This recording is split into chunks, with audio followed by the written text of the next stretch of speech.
ఎన్నికల్లో ఇచ్చిన హామీల మేరకు దళిత సంక్షేమ పథకాలను పునరుద్ధరణ చేయాలని సిపిఐ జిల్లా కార్యదర్శి గాలిచంద్ర పేర్కొన్నారు. దళిత సంక్షేమ పథకాలు అమలు చేయాలని కోరుతూ కడప కలెక్టరేట్ ఎదుట డిహెచ్పి ఆధ్వర్యంలో నిరసనగా చేపట్టారు.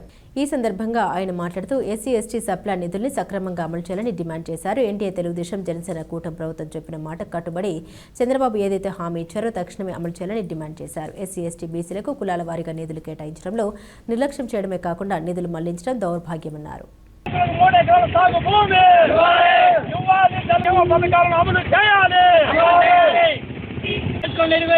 చంద్రబాబు నాయుడు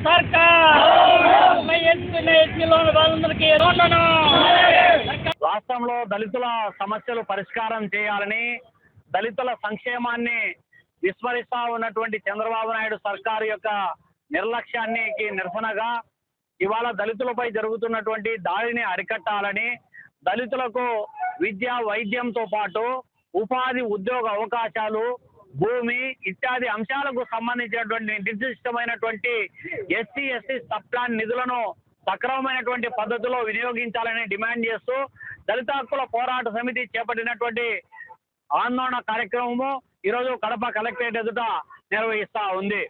ఈ సందర్భంగా ఎన్నికల ముందు చంద్రబాబు నాయుడు ప్రభుత్వం, ఎన్డీఏ కూటమి ప్రభుత్వం ఏదైతే చెప్పిందో, మేము అధికారంలోకి రాగానే ఎస్సీల అభ్యున్నతి కోసం కృషి చేస్తామని, ఎస్సీలకు అన్ని విధాలా ఆదుకునేటువంటి సంక్షేమానికి పెద్దపీట వేస్తామని చెప్పినటువంటి ప్రభుత్వము ఎస్సీలకు సంబంధించినటువంటి ఎస్సీ ఎస్టీ కార్పొరేషన్ను ఏకంగా బీసీ కార్పొరేషన్లు కులాల వారీగా విభజించి ఆ రంగాలకు సంబంధించినటువంటి నిధుల కేటాయింపులో తీవ్రమైనటువంటి నిర్లక్ష్యం చేయడమే కాకుండా ఎస్సీ ఎస్టీ సప్లాన్ నిధులను కూడా దారి మళ్లించేటటువంటి దౌర్భాగ్య స్థితి నెలకొంటున్నటువంటి నేపథ్యంలో సంవత్సరాల తరబడి ఎస్సీ ఎస్టీలు వ్యక్తిగత రుణాల కోసం దరఖాస్తు చేసుకుంటే ఇప్పటికి కూడా పరిశీలన చేయనటువంటి దౌర్భాగ్య స్థితి.